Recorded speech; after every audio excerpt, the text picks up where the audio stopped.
Test, test.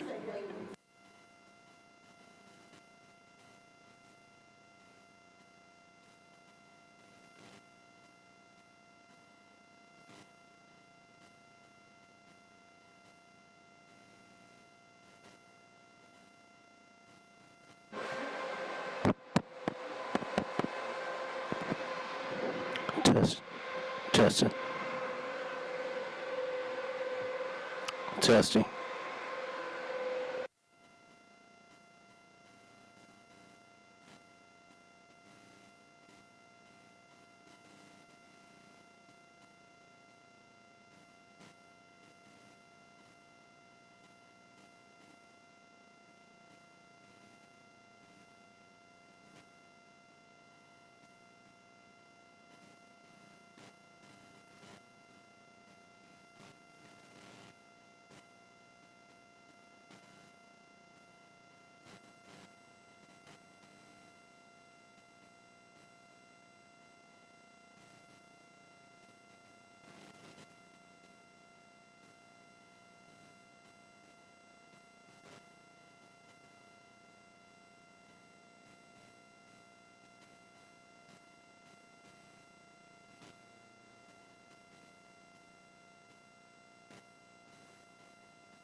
I'd like to call the meeting to order, and we'll begin with a moment of silence.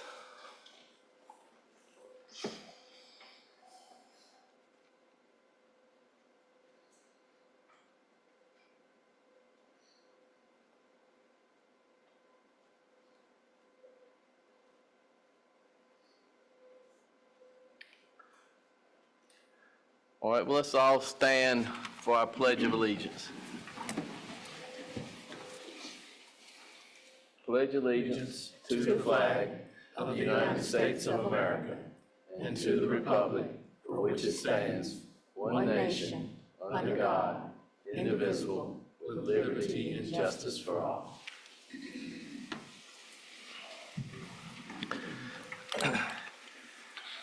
Okay, next item is the approval of the agenda.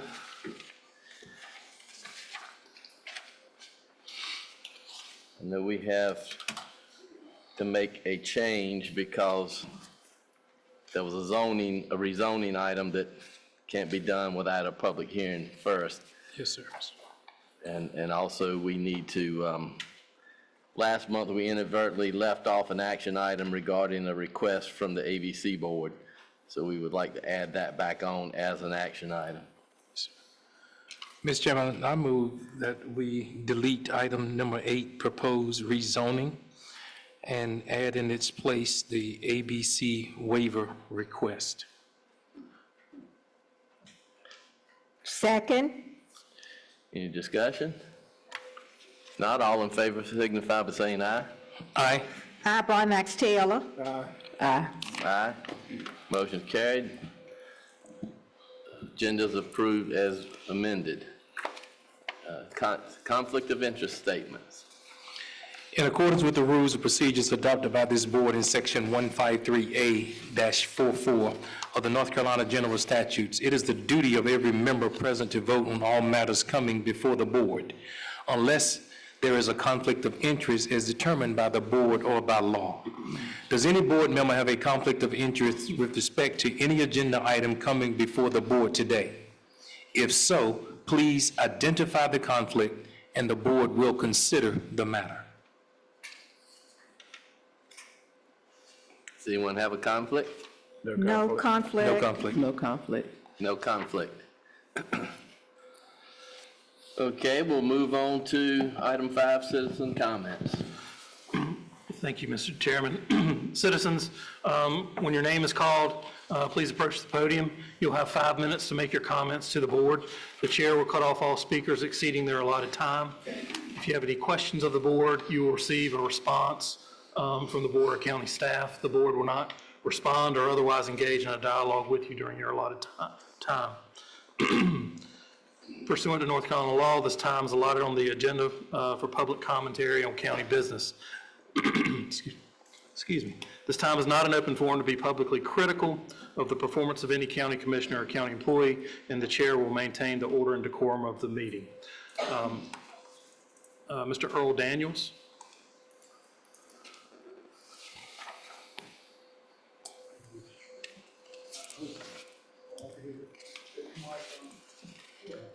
Yeah. On now? It certainly is. Thank you. You know, we the people elect and trust our county commissioners to be effective and efficient stewards of our county resources. Likewise, we have a duty, responsibility, and obligation to hold our elected officials accountable for their actions or their inactions. Accordingly, the board has a duty and a responsibility to be transparent in its decision-making and ensuring the public understands not only the decisions to be made, but the justification for each decision and the position taken by each commissioner. Now I want to talk a little bit about the audit and some future general statute timetables. The audit of county government reported at the last meeting was a disturbing revelation, but not so much as was the lack of reaction from the board. To the best of my recollection, only one commissioner, Commissioner Broadneck Taylor, verbalized any concern. That response implies a lack of understanding of the gravity of such a report. To those who may not understand the audit, it was a report card on the financial operations of the county. As a former auditor and in academic term grades, in my opinion, that report ranged from a D to an F. The issue now becomes, what is the plan to correct the deficiencies? Generally speaking, contractual audit firms are willing to mitigate minor findings in order to obtain an audit contract for future years. However, there are some findings beyond their legal ability to mitigate. In this report, you see the ones that could not be mitigated, and for that reason, I believe the financial situation and administration thereof is graver than is reported. The other thing that troubled me was that at the time when an objective opinion could have been obtained from the auditor, no one asked the basic question: what caused us to be in this situation? Was it due to lack of qualifications, training, staffing, or oversight? And if someone is not held accountable for this report card, it not only sends a message to both the employees and the citizens of the county, but establishes a precedent for future unacceptable practices. Now I want to briefly talk about some general statutes that you need to be concerned about coming soon. First, with respect to General Statute 153A, which pertains to duties of the manager is responsible to the board for the administration of all departments of the county government. All departments means all that you fund. There is no department separate from that. The board may, by resolution, that means you pass a resolution, permit the manager to appoint officers, employees, and agents without securing the board's approval. The manager shall make the appointments, submissions, and removals in accordance with the general purpose personnel rules, regulations, policies, or ordinance that the board may adopt. The board may require the manager to report each suspension or removal at the board at the first regular meeting following that suspension. He shall annually submit to the Board of Commissioners and make available to the public a complete report on the finances and administrative activities of the county at the end of the fiscal year. The manager shall receive a minimum of 6 clock hours of education upon the occurrence or within 6 months of the occurrence of any of the following. I'm not going to read them all, but I'm going to read the one most relevant. The county has an internal control, material weakness, or significant deficiency in its most recently completed financial audit. The clerk to the governing board shall maintain a record verifying receipt of education by the manager and shall provide this information upon request to the Secretary of the Government Commission.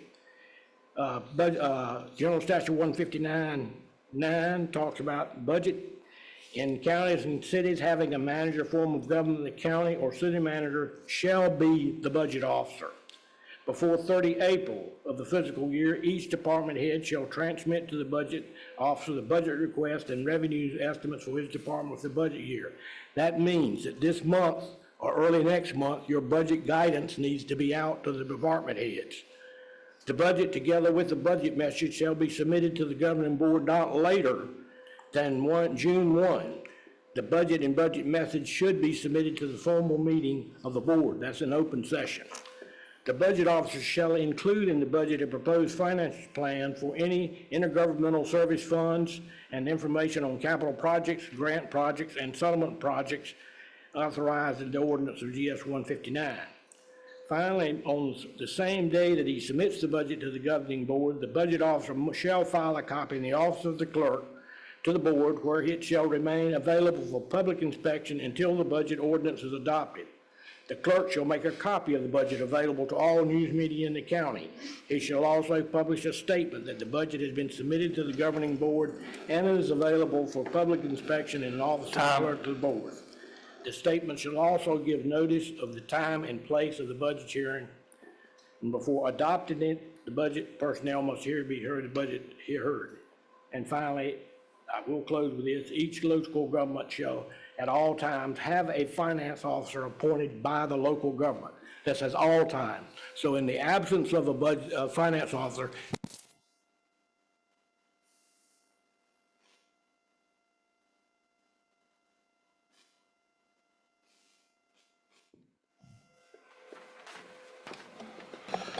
Ms. Gwendolyn Futrell.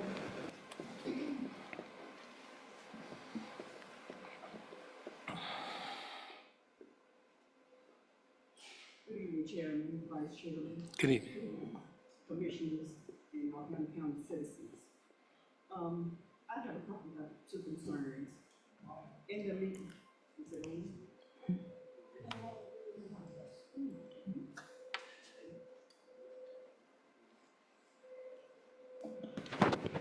Thank you, I thought it was already.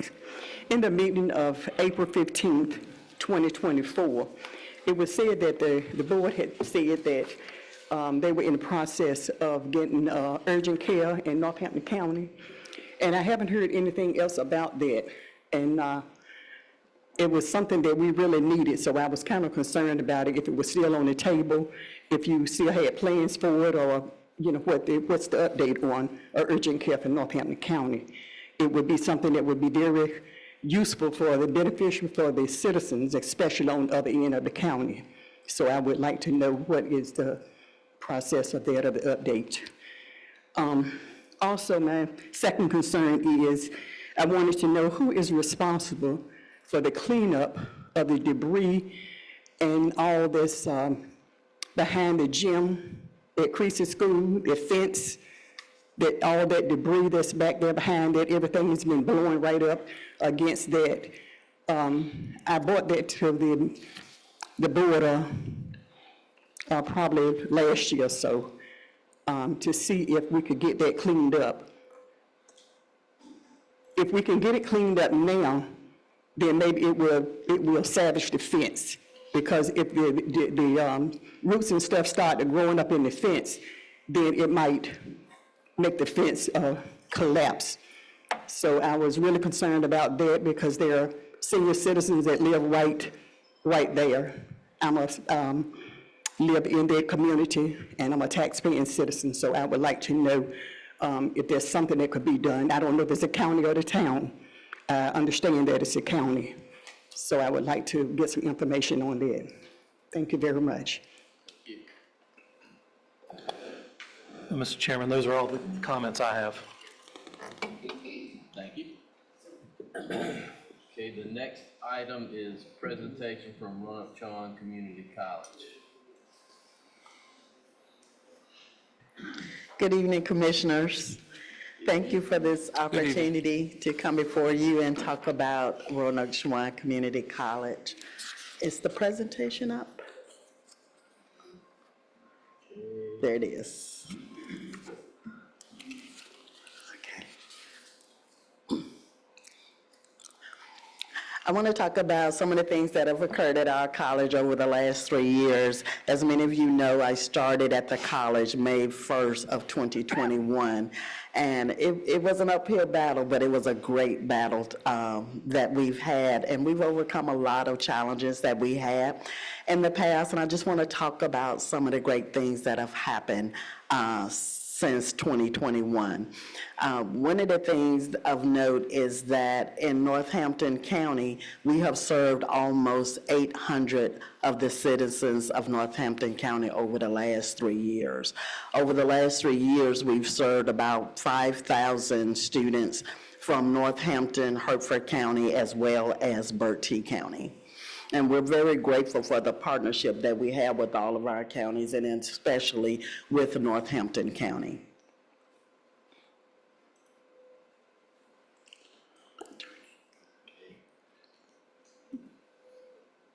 Clicker's not working.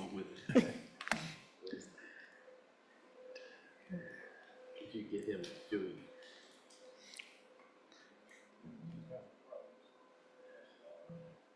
it. Okay. Okay.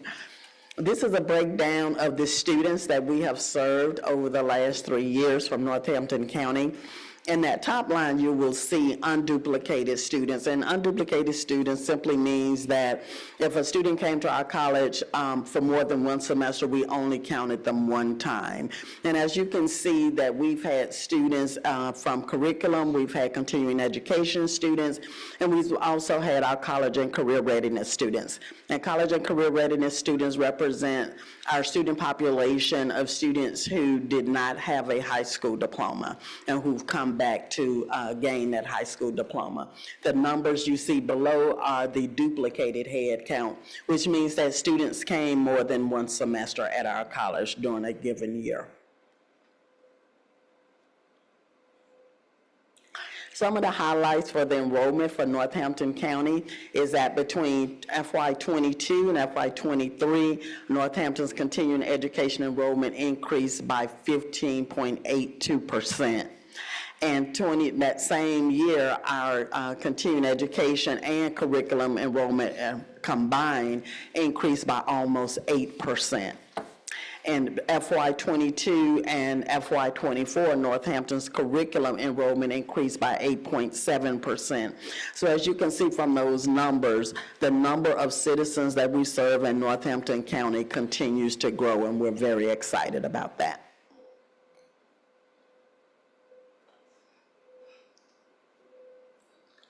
We have a couple of student highlights. Our first one is Mr. Jalen Mitchell. Jalen graduated from Northampton High School in 2024, and he immediately enrolled at Roanoke Chowan during that fall. He's majoring in mechatronics engineering, and he has a grade point average of 3.487. We're very proud of him, and he has already received 2 certificates from the college, one in industrial systems and another one in air conditioning, and he is also one of our student ambassadors for this year. Our second student highlight is Ms. Shamaya Futrell. Shamaya graduated in 2023, and she enrolled at the community college that fall of that same year, and she's also majoring in mechatronics engineering. She has a grade point average of 3.5. She's already received a certificate in air conditioning, and she is on track to earn another certificate in mechatronics by May of this year. So we're very proud of both of them, and they're Northampton County residents. The next few slides will talk about statistics overall for the community college, for all students that we serve. The first statistics you will see is our basic skills, which again, those are the students who have to come and make measurable skill gains towards getting their high school diploma. And as you can see from the percentages that we have from FY21 to FY24, the percentage of students that have been making those measurable skill gains have increased by 17.10% over the last 3 years. Our enrollment, we measure our enrollment at the college based on full-time equivalency rather than head count. That's why the numbers you'll see are smaller numbers. But for our college and career readiness students, the enrollment has increased by 200% over the last 3 years, from full FTE of 10 to now of 30. That overall number that you see at the bottom, that is our overall FTE for the entire college, where the enrollment has improved from 510 FTE to 782, which is a percent increase of 53%. And we did have the highest enrollment increase 2 out of the last 3 years of all 58 colleges. And between 23 and FY23 and FY24, we were able to increase our full-time enrollment by 19.39%. So our college is growing. These are our performance measures that you're looking at now, and these performance measures really tell the story of what's happening with our students. Based on these numbers, our students are being very successful at the college. For each one of our student success measures, you will see that the percentages have increased over the last 3 years, with the exception of our licensure pass rate, and it has remained the same. But our students have increased in their English success, and that's students taking our English courses by 4% over the last 3 years. Math, which is a very hard area to show improvement in, our students have increased by 31% in the area of math. For first year progression, they've increased by 4%. By curriculum, they've increased by 21%, and transfer performance by 18%. This past year, Roanoke Shawan led the state in curriculum completion. That means in graduation rates, we were #1 out of all 58 colleges. And not only were we #1 with that, but we were #2, tied for #2 in 4 different areas. Our transfer performance, that means that when students come to us and they want to leave and transfer to a 4-year institution, they're able to do that from our college. First year progression simply means that when a student starts one fall, a year later, the next fall, they are still with us. And then in English and math, those are some hard subjects for students, but our students are excelling in them. And so in all 4 of those areas, our students were #2 in the state. And we have 7 performance measures that all 58 colleges are graded on. And we are very happy to say that in this past year, Roanoke Shawan Community College was the only community college that exceeded the state standards on 5 of the 7 performance measures. So our students are doing very well at the college.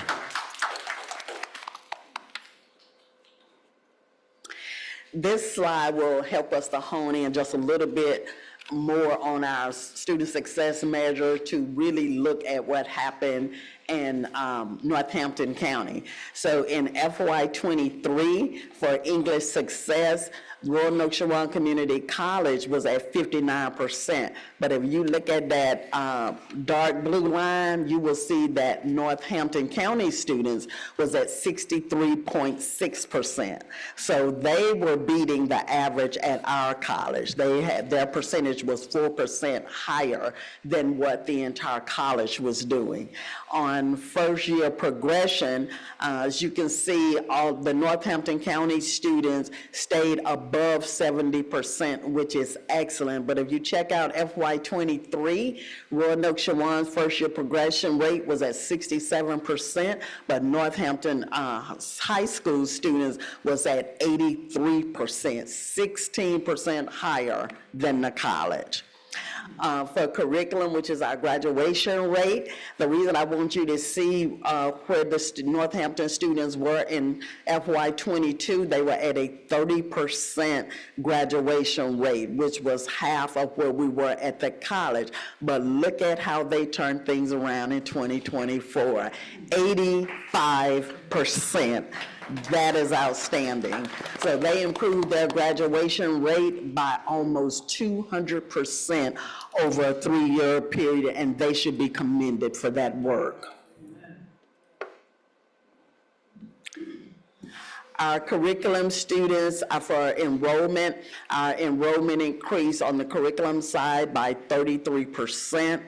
Our students are, the numbers that I have given you so far are all state level numbers, but these two numbers that you're looking at that shows IPAS graduation rate and retention rate, those are national numbers. And what it shows us is that our graduation rate on a national scale has increased by almost 200% over the last 3 years, and our retention rate has increased by almost 38%. So that's showing you that Royal Nokshawan Community College students are not only excelling at the state level, but they're excelling at the national level as well.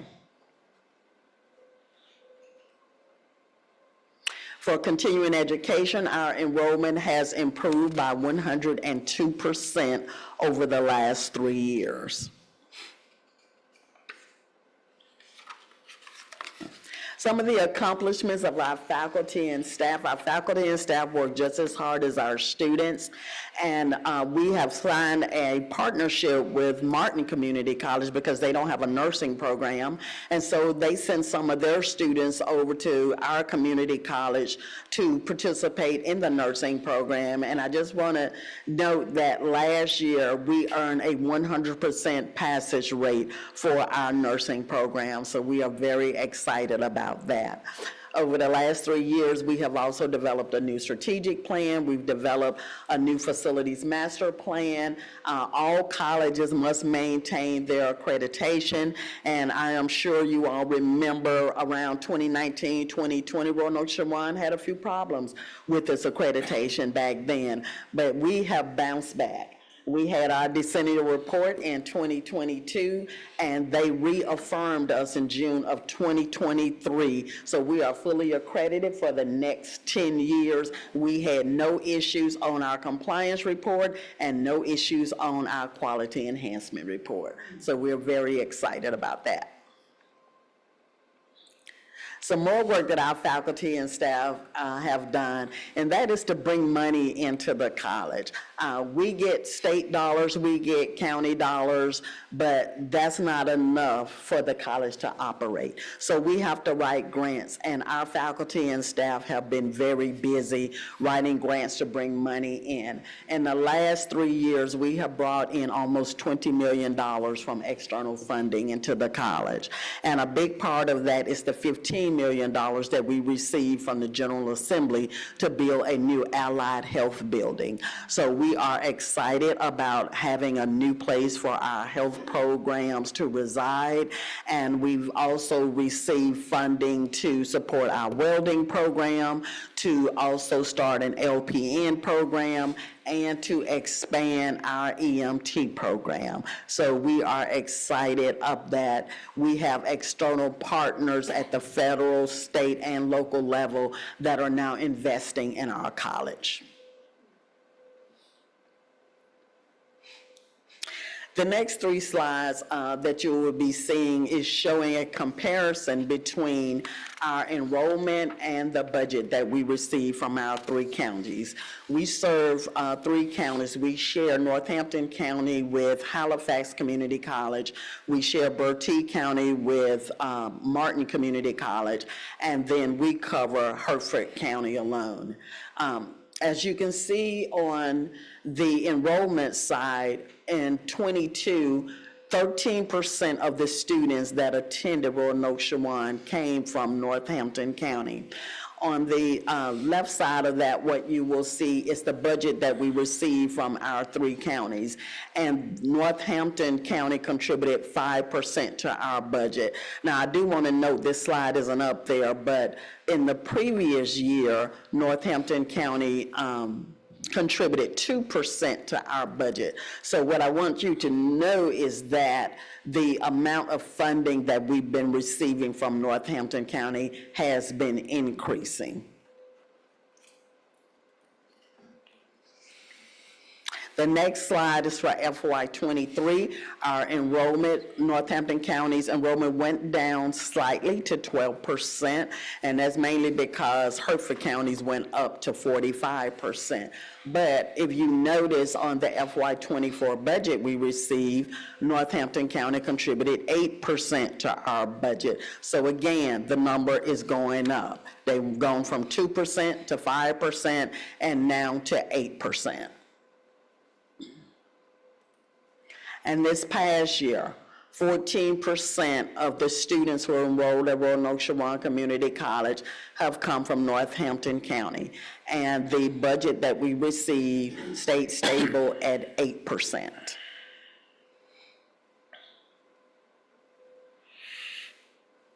So as you can see the great things that are happening at Royal Nokshawan Community College, and you also see that Royal Nokshawan Community College is growing, and especially our enrollment in Northampton County.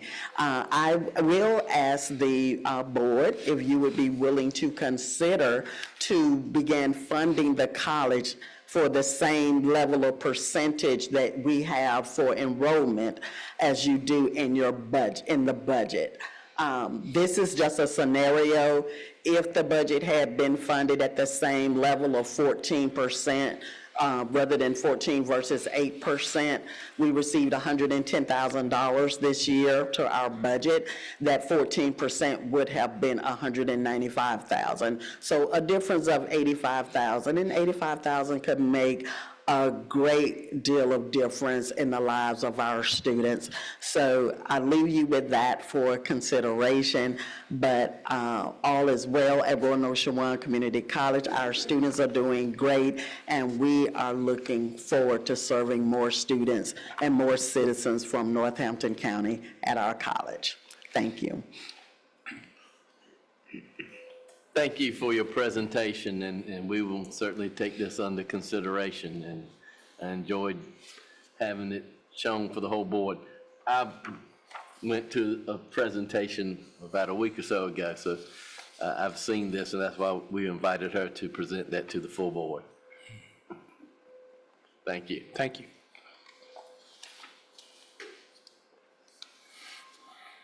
Okay, the next item on the agenda is North Carolina Health Insurance Pool. Wes Grigston. Good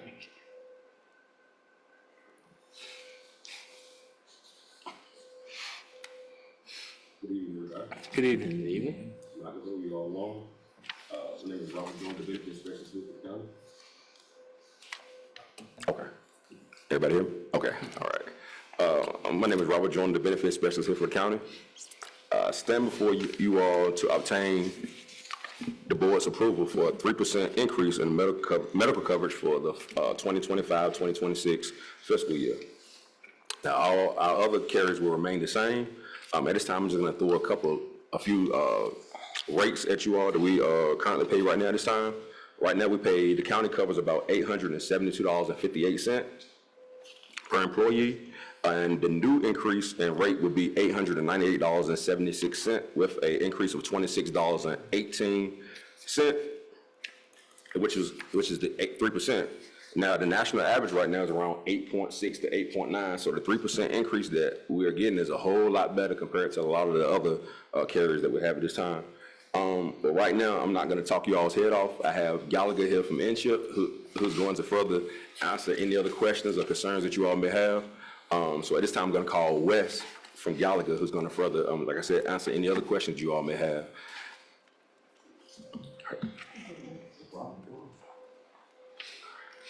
All right, can we get the presentation back up? How do we do that? There we go. Okay, I'll just make sure my clicker works here. Perfect, all right. Good evening. As RJ mentioned, my name is Wes Grixton. Thank you guys for having me today, and it's good to see some of you again, see some familiar faces and some new ones as well. I'm from Gallagher out of Charlotte, North Carolina. We've been partnering with the county since 2021. So I've had the privilege of representing the county as your benefits consultant since that time period.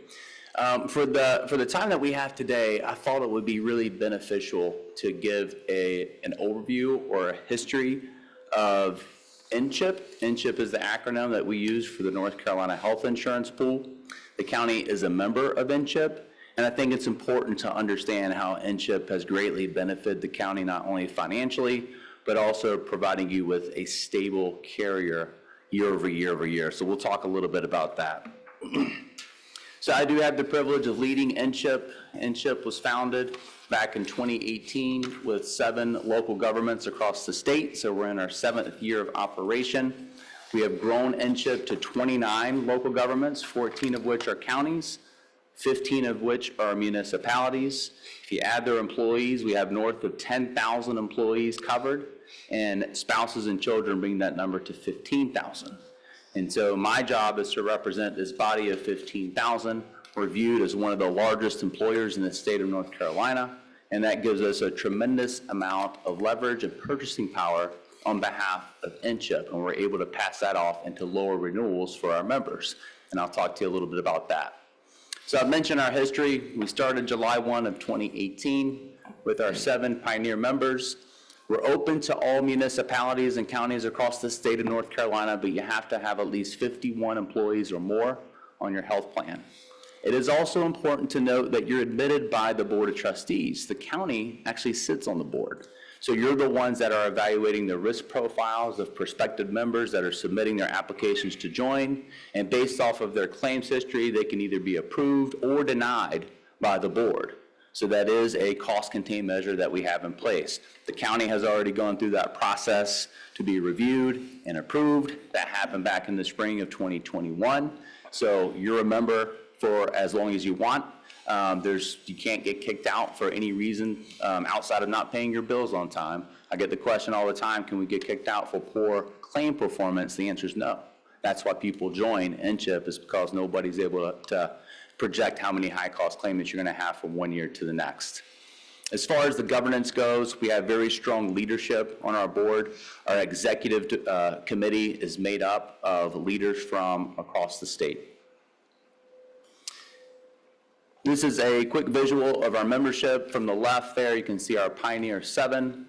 Our goal all along was to build a platform that enabled local governments to outpace market trend. You heard RJ mention 8.6% is the trend increase for FY25. So if it cost $100 last year, next year that same service is going to cost $109, and that's going to compound year over year. Our groups have been able to outpace market trends significantly. So since we started, our average increases are 2.4%. So just tremendous results. And so we were able to carry that message to the marketplace in 2019. We added 4 new groups, followed by 3 groups in 2020. You can see there in the box in 2021, Northampton County was one of 6 local governments to join during that time period. In '22, we added 5, we added 3 in '23, and the town of Smithfield joined us last year. This really speaks to why we started NCHIP, our 4 core pillars. The first one being stability. We know that local governments, they really struggle to budget from year to year for their health insurance premiums, and so if we can work together and collaborate, then we can bring stability to the masses. Number 2 is autonomy. We know that local governments want to have a plan that's customizable for the communities that you serve, and so that maintains true inside of NCHIP. You get to have a plan or multiple plans, and you get to control what those plans designs are. The third core pillar is service, and so we really built a team of the state's leading public sector service providers, Gallagher as the consulting firm, MCP as our accounting firm, Cherry Becker as our auditing firm, and Pointer Sproul as our legal counsel. You'll also know that we're aligned with Blue Cross Blue Shield of North Carolina, accessing their network, paying our claims, and we also have Prime Therapeutics as our pharmacy benefit manager. The last pillar is community, and this one's really important. This is an organization that was founded by local government leaders, and it's led by local government leaders. And then when we started back in FY19, we were a $43 million health insurance pool. Fast forward to today, and we are a $124 million health insurance pool. So again, being able to purchase contracts at scale really enables us to pass off lower renewals than what we're seeing in the marketplace. If you look at the top line there, that's the industry trends that we're seeing. Ranges from mid-7s to this past year, 8.6%. But NCHIP averages significantly outpacing what we're seeing in the marketplace. And I'm happy to report that this year, you can see that bottom line there, FY25, 8.6% is what most people are getting. Our groups are getting a 4.5% increase, but Northampton County is getting better than the best, a 3% increase. And so being able to build a reserve inside of NCHIP has really put you all in a position to outpace the market trends that we're seeing. So I mentioned that the county joined us back in the spring of 2021.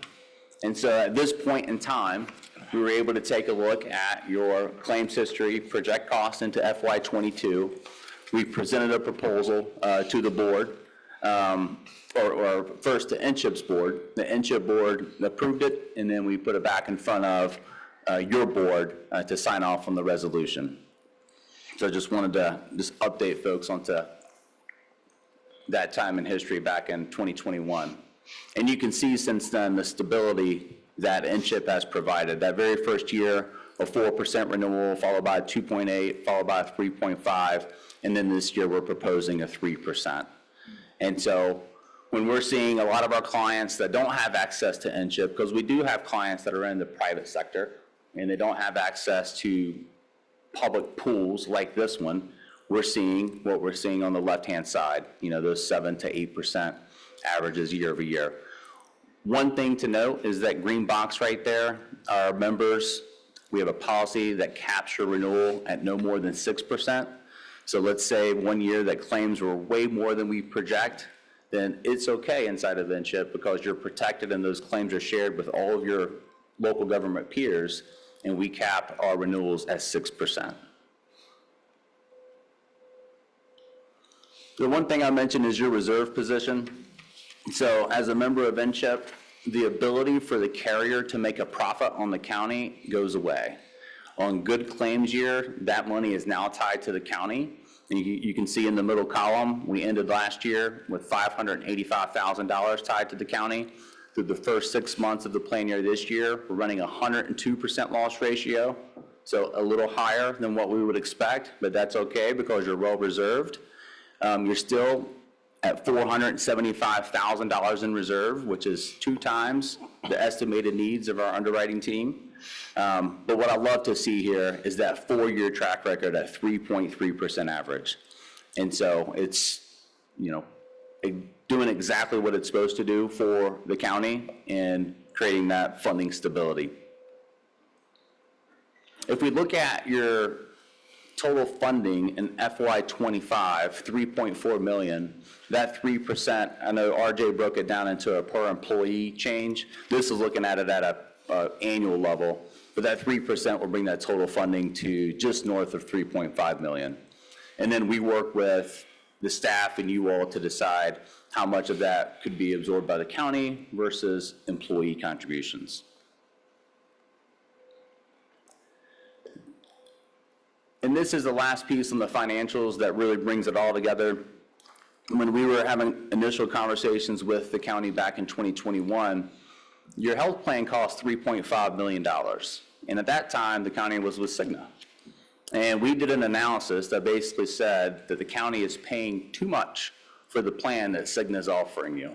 And so we were able to match that very same plan, but reduce your funding by 13%. So that's where you see 3.09 million was your starting spot inside of NCHIP, whereas had it not been NCHIP, you would have started at that 3.5 million. So 3.3% I mentioned has been the average over your time period inside NCHIP. If we add up those annual dollars, $16.5 million is the spend, versus had the county stayed on the path that you were on and averaged market trend increases, the spend would have been 20.6 million.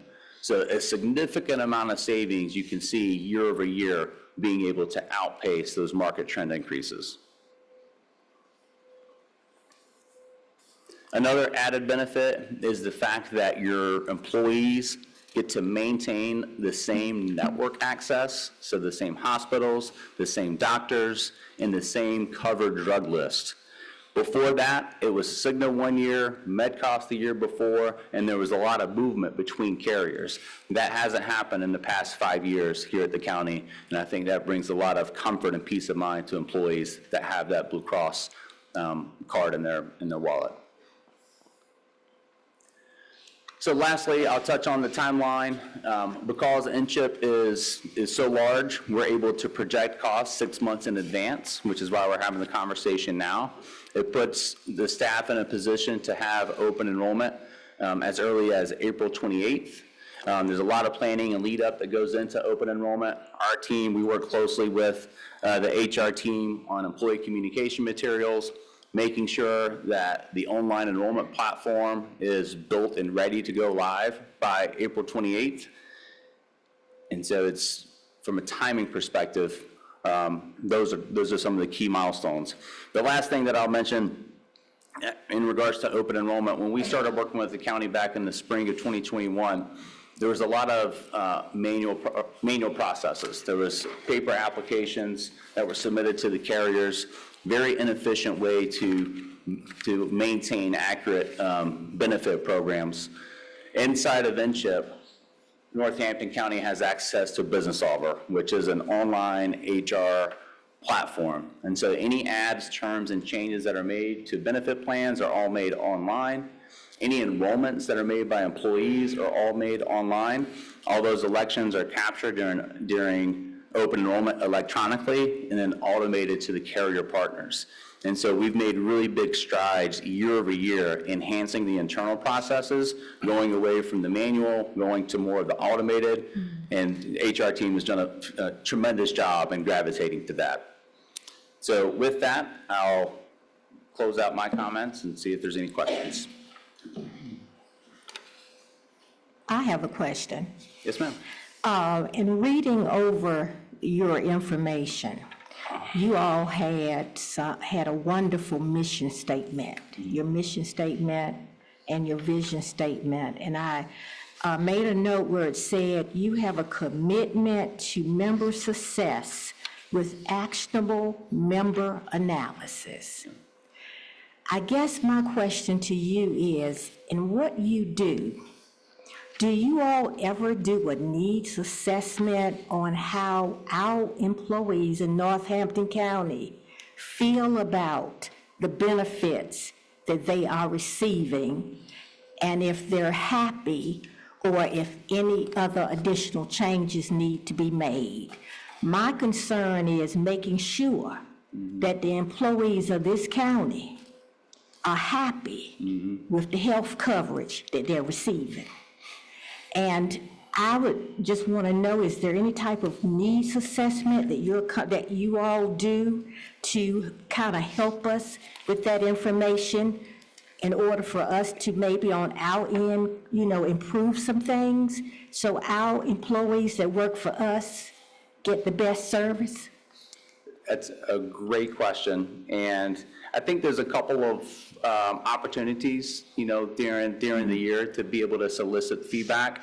I'll first just comment that the county, when you look at the breadth of the benefits that are offered from not just your medical plan, but your dental, your vision, the basic life that's offered and funded by the county, which is phenomenal, the voluntary life that they have access to, they have access to supplemental health like critical illness, accident, cancer, hospital indemnity, employee assistance programs, EAP programs. It's a very broad benefit offering, which is phenomenal. Like I said, we work with over 30 local governments across the state of North Carolina, and there are few that have this many offerings inside of their benefit program. So I will commend you guys for doing that. The second thing I'll mention is an opportunity to solicit feedback. Open enrollment is the perfect time to do that. And so since 2021, we've had benefit coaches. So benefit coaches, they are licensed insurance professionals, and think about them as benefit educators.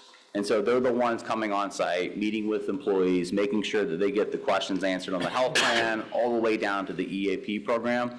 And at the end of that conversation, they ask a couple of questions to solicit feedback.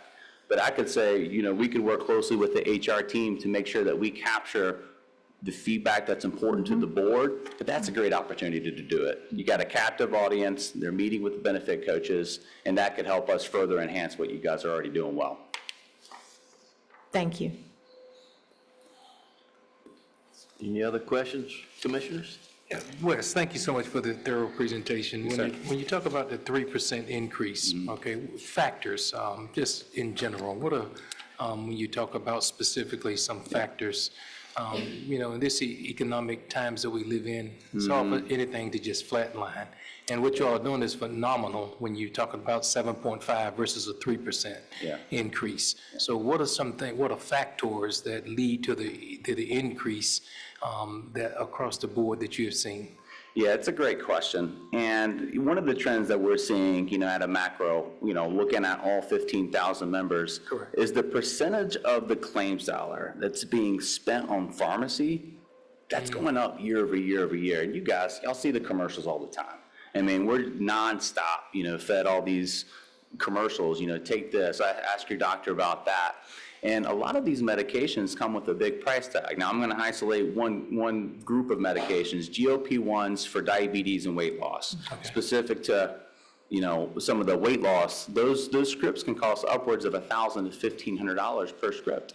Now, if somebody's taking one of those, $15,000 to $18,000 per year per person, right? So we're seeing that as a trend in the marketplace.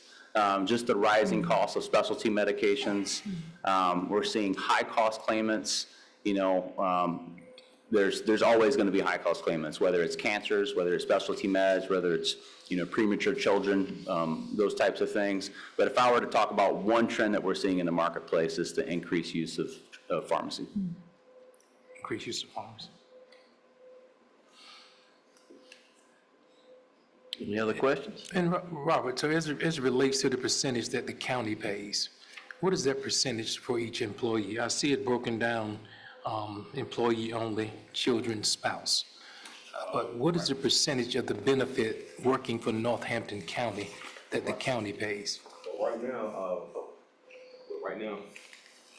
now for the employee Yes, sir. and spouse, you're looking at around $404.84. And employee plus children, looking at about $202.42. In regards to employee plus spouse and children and things like that, percentage-wise, dollar amount-wise.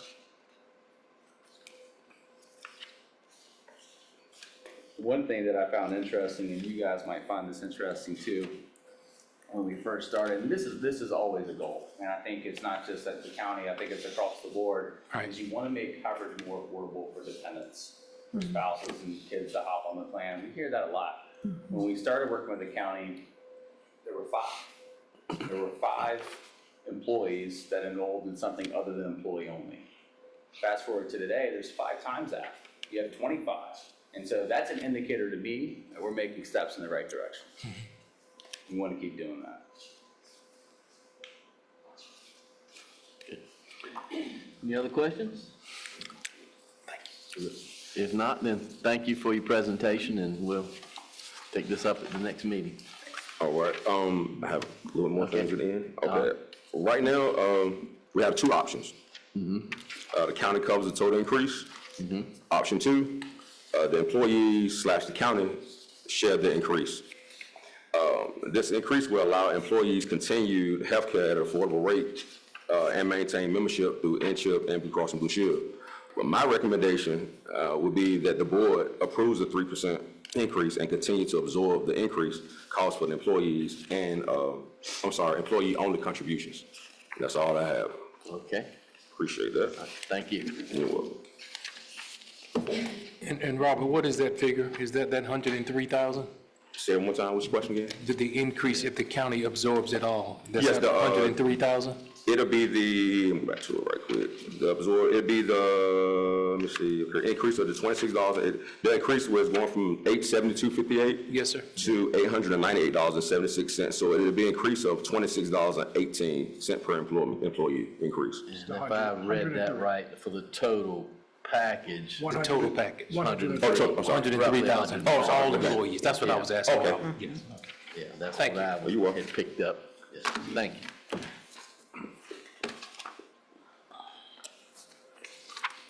Okay, the next item is the item we amended on the agenda, the ABC waiver. For the commissioners that may not recall, that was the ABC board had requested a 1-year waiver on paying their share to the county of their profits to help defer some of the cost of the renovations to the new building in Gaston. It was approximately $30,000 approximately was the estimated revenue. And so if we choose to do that, we would be giving them a 1-year break on that to just help them get their feet under them in the new facility. Does anyone have any discussion or what the wishes of the board are? And memory serves correctly, Mr. Chairman, for 1 single year, is that That is my this request? understanding. Is that correct, County Attorney? Yes, sir, that's correct. Yeah, just which 1 year? Then it would go back to normal. Mr. Chairman, can we afford to do that at this time? Or would the county manager need to answer that? That would be a county manager question. Okay. Do we have money to cover that if we do let them off? Or would that be in the upcoming budget year, I guess? They're asking for a waiver for this year, For this year, okay. yes. Can we cover that if we do give them that waiver? Is that gonna cause us any? We can cover it, yes. Okay. Okay.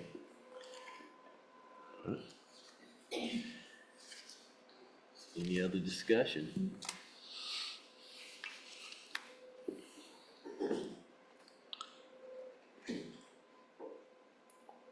Do we have a motion? Hearing the county manager say that we can absorb, then I move that we approve the ABC's board's waiver request for this fiscal year 2024-25. Second?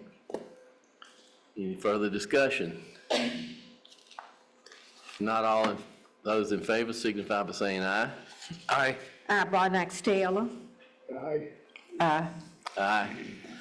Motion's carried. We will grant them the waiver for that 1 fiscal year. The next item is tax matters.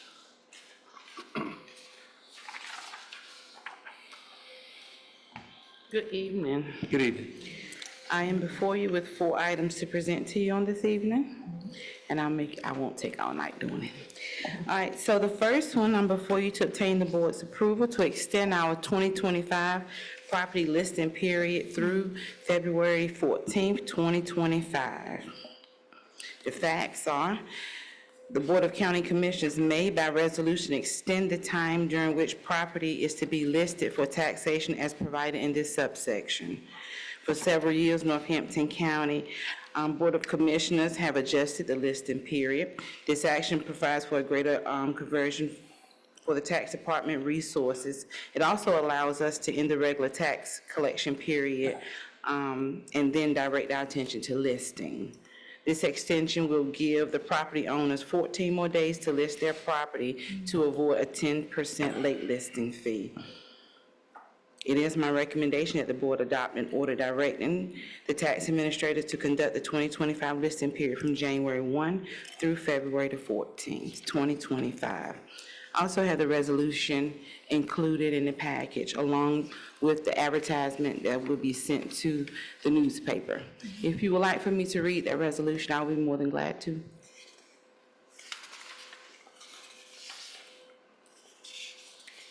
I don't know that we need to read it. Does anyone request her to read it? It's in your packet. Okay, all righty. Okay, I'll move on to the next item I have before you. I'm to obtain your approval for 12 ad valorem tax appeals in the amount of $5,506.98. I'll move on to the next item.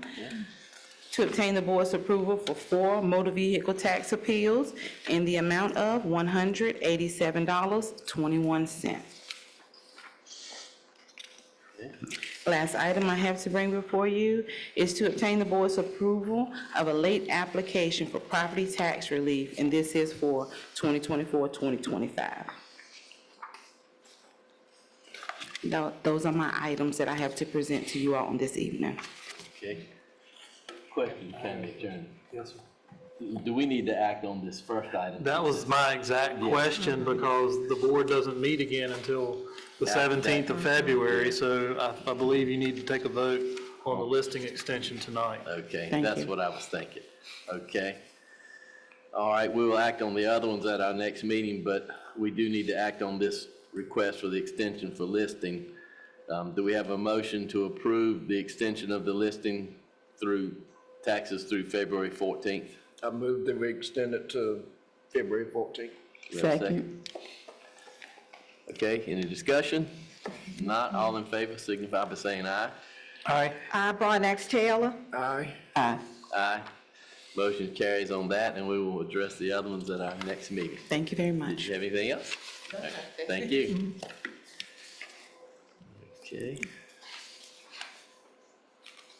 Next, we have a proclamation, and I believe Ms. Gatlin is going to read that for us. Northampton County Board of Commissioners proclamation honoring the legacy and leadership of the Enfield Roanoke Rapids alumni chapter of Delta Sigma Theta Sorority Incorporation. Whereas on February the 15th, 50 years ago, 17 visionary women chartered the Enfield Roanoke Rapids alumni chapter of Delta Sigma Theta Sorority Incorporation with a commitment to serving the rural communities of Halifax and Northampton counties. Whereas under the leadership of Mrs. Della Clark, the chapter's first president, and the guidance of its charter members, Mrs. Lily J. Solomon, Mrs. Vivian D. Branch, Mrs. K.W. Brown, Dr. Laura W. Buffalo, Mrs. Stella L. Clark, Mrs. Miriam J. Clark, Mrs. Doris H. Cochran, Mrs. Lois P. Eggman, Mrs. Emily S. Edwards, Mrs. Lucy M. Edwards, Mrs. Latricia L. Lewis, Mrs. Pearl J. Marshall, Miss Gwendolyn C. Noah, Mrs. Vivian M. Robinson, Mrs. Aretha B. Sled, Ms. Sarah J. Smith, and Ms. Ethel Uletti, the chapter was founded under the principles of sisterhood, scholarship, and service. Whereas for 50 years, the Enfield Roanoke Rapids Alumni Chapter has been a driving force for public service, community engagement, and social action, consistently implementing programs assigned with Delta Sigma Theta's 5-point programmatic thrust. Whereas the chapter has flourished under the leadership of its esteemed past presidents, Della L. Clark, Vivian M. Robinson, Vivian D. Branch, Emily S. Edwards, Lucy M. Edwards, Jerry Dean Miles, Lily J. Solomon, Terry Anderson, Sandra Rudd Knight, Kimberly Robinson, A. Faye Young, the Honorable Teresa Raquel Robinson Freeman, Dr. Cynthia Martin, Kimberly Bracy, Coletta Edwards, Nicole H. Baker, Dr. Felicia A. Whitaker, Dr. Raquita N. L. Holloman, and Rhonda L. Holmes, who have strengthened the chapter's programs and expanded its service impact in the Bi-County area. Whereas major chapter's accomplishments include that Miss Jabberwock's scholarship program, which has raised hundreds of thousands of dollars for the young women pursuing higher education, community outreach, through Union Mission volunteer efforts. Whereas partners with agencies supporting women's physical and mental health, domestic violence eradication, and economic empowerment, and grassroots service initiatives addressing local needs, including collaborations with the Department of Social Services and school systems in this service area, furthering its mission of service and empowerment.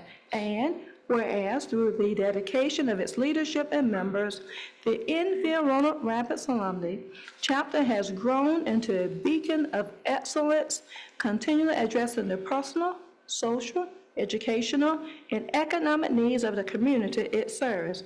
Now therefore, be it resolved that the Northampton County Board of Commissioners does hereby honor and celebrate the enduring legacy and outstanding contributions of the Enfield Roanoke Rapids Alumni Chapter Delta Sigma Theta Sorority Incorporation, recognize its unwavering commitment to sisterhood, scholarship, and service, and does hereby commend its leaders and members for their continued dedication, uplifting and transforming lives in Halifax and Northampton counties. This third day of February 2025, William Ed Martin, Chairman, Northampton County Board of Commissioners, attests Deborah S. Gatton, Clerk to the Board. Thank you for reading that. Could I have a motion to approve this resolution? Mr. Chairman, I move to approve the resolution on the proclamation honoring the legacy and leadership of the Enfield Roanoke Rapids Alumni Chapter of Delta Sigma Theta Sorority Incorporated. Do we have a second? Second. All in favor signify by saying aye. Aye. Barnex Taylor. Aye.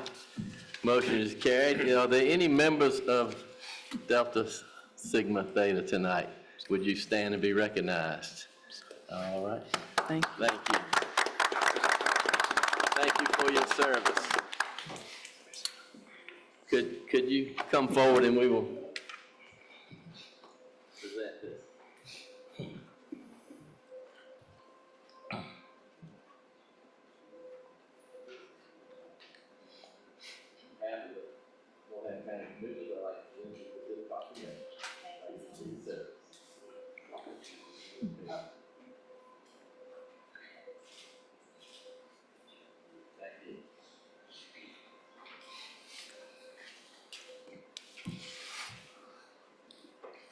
Okay.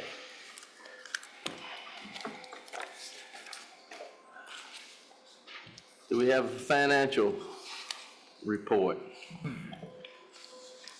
We will do the financial report at the second meeting. Okay, all right. So we can have a Thank year-to-date report and be more accurate.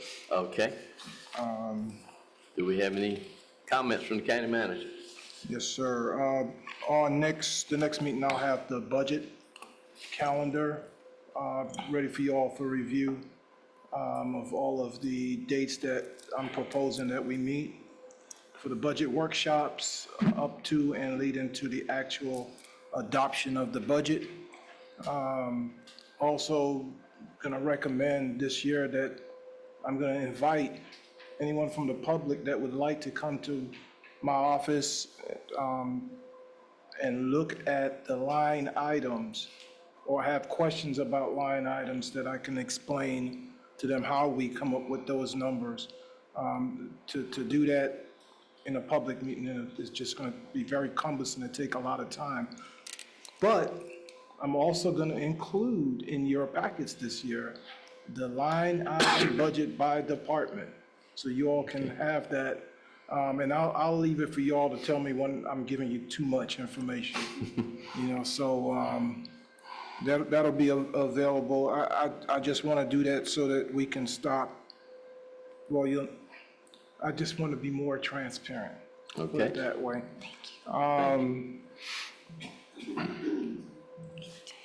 I did get a call from Alan Thompson. He's a managing director over at the audit company, audit firm that does our audit, and he apologized for not being present at the presentation. He expressed that he was pleased with the progress that Northampton County has made over the last 5 years. When I first came here, I got a letter from the local government commission, and I'm gonna make this brief, that we were on the unit assist list. And I immediately called them up to find out what is the unit assist list and what does that mean? Ms. Natalie then went to explain to me what it means to be on a unit assist list. And she assured me that it wasn't because of the financial position of the county. We're still able to engage in debt finance and get our projects approved. It was the fact that the audits were late, were behind. That's the main reason. And when you have audits that's late and behind, what's gonna come out of it when you finally catch up is you'll be able to get a laundry list of all the issues, and that's what we got. And again, we don't take that lightly. We submitted our corrective actions to the auditors and to LGC, and we will report on that at an appropriate time in the near future, where we stand on those corrections. And I'll actually send you all a copy of the responses. There were 8 corrective actions that were required by the auditors and by LGC. So I'll send you all that so that you all have that for your information also.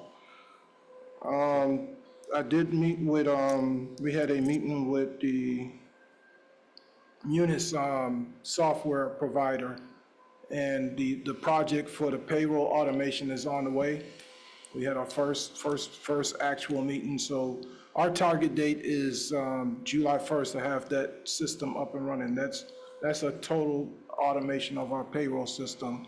We're moving from the manual, I call it Flintstones age payroll, where everything will be automated and we'll be able to better monitor the numbers and procedures and who's making changes and all that good stuff. It's nothing new. I've been doing this for the last 10, 15 years. So we're just getting Northampton County where we need to be so that we can be more efficient. And I'll continue to report on that as we move forward. And I think that's all I have for tonight. I will definitely look into Creasy and see what's going on over there. And once again, I want to thank everyone for coming out, showing your interest, your concerns with what's going on in Northampton County. We do not take it lightly. So if you need to get a hold of me, contact me. You have my phone number, you have my email, or come by. If I'm available, I will come out and meet with you, which I have done on multiple occasions. Thank you.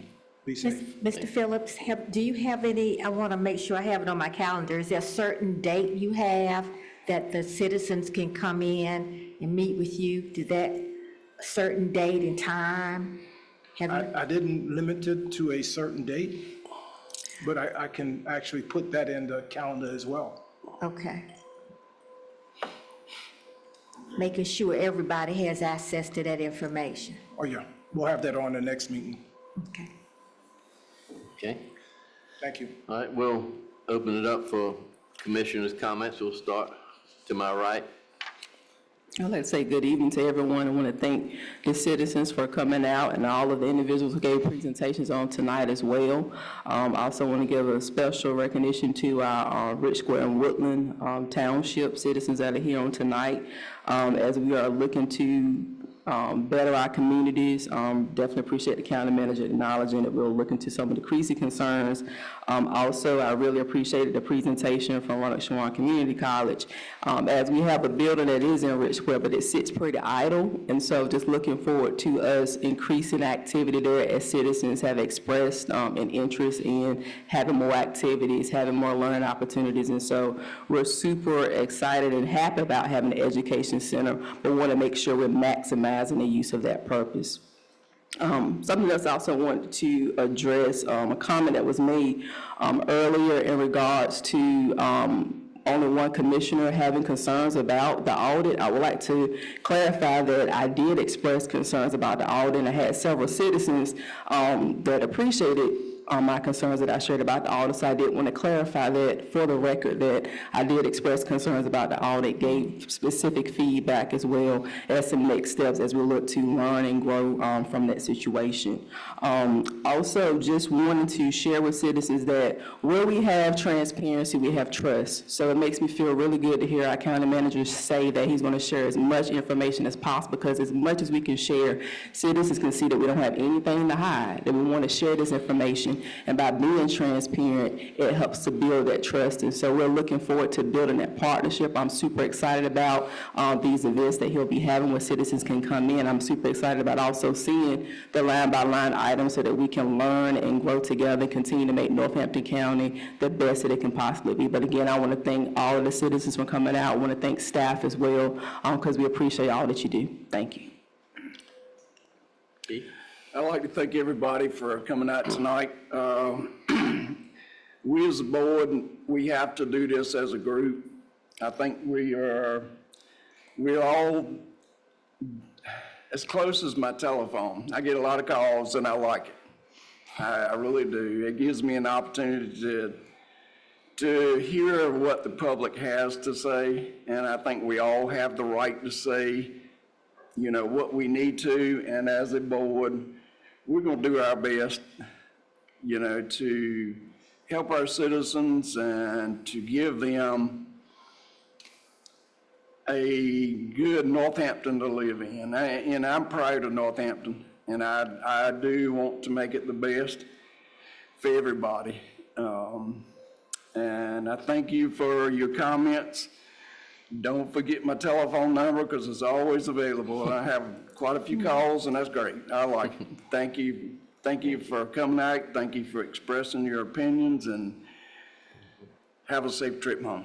Thank you. Ms. Broadnax-Daly? Okay. I'd like to thank everybody for coming out. Last week was a busy week for me in the county. I attended, it was a wonderful town hall meeting in Commissioner Edwards' district. I had the opportunity to go there and listen to the concerns of those citizens who were very, very clear on what they needed. Also, they had a blood drive on Saturday in Gaston, which was very successful. And that was in the members of Omega Psi Phi helped with that. That was wonderful. But the main thing I did last week that was really, really fun to me was I had lunch over at the Senior Citizen Building during lunchtime, because I want you all to know they have conjugate dining over in the senior center every day. And there weren't but a few people there. That was concerning to me. If you know of a senior citizen that needs a meal, a balanced meal, please give them the information so they can come. But that was very insightful, and I enjoyed being there with everybody there and going back. It's cheaper for me to eat with them than it is for me to go to Roanoke Rapids every day and eat. So that's what I'm gonna do. And thank everybody for coming.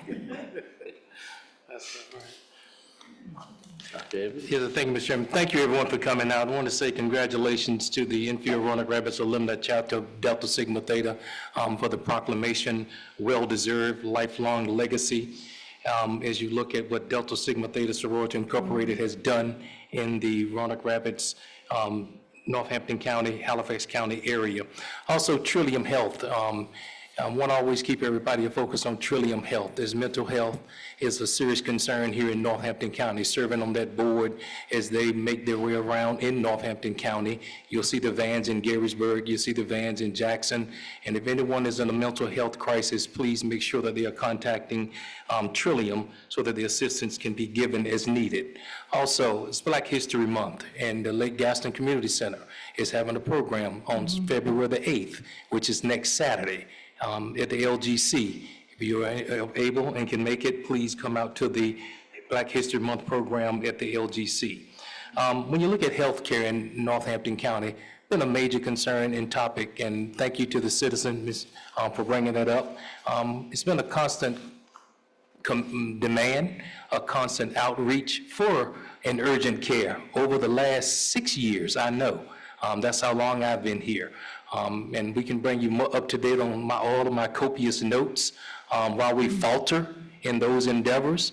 As you know, there was a Wildwood Medical Center located at Lake Gaston that closed over 10 years ago. And so getting health care in Northampton is a serious concern. And you're right, there's nothing open in the form of urgent care, and we're going to continue that quest till we get some success. Thank you. I'd like to thank everybody for coming out tonight, and I didn't get out to any public events last week because starting Tuesday evening last week, I came down with the flu, and it was kicking my butt until Saturday. And on top of that, my mother had a heart attack and went to the hospital. So she's out now. I got word today from a friend at the hospital that she was spunky, and they were releasing her today. So if anybody knows my mother, she's spunky, but she's back at the nursing home in Rich Square now, so she's doing better.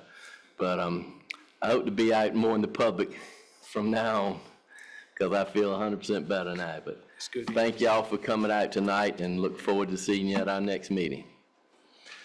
Do we have a motion for a closed session? Mr. Chairman, I move we go into closed session. And for General Statute 143-318-11A6 personnel. Do I have a second? Second. All in favor signify by saying aye. Aye. Aye. Motion carried. We will go into closed session. Yeah. Thank you. I don't see idle. Yes, sir. Thank you. Thank you. I appreciate that. Mr. Phillips, I got it. Thank you.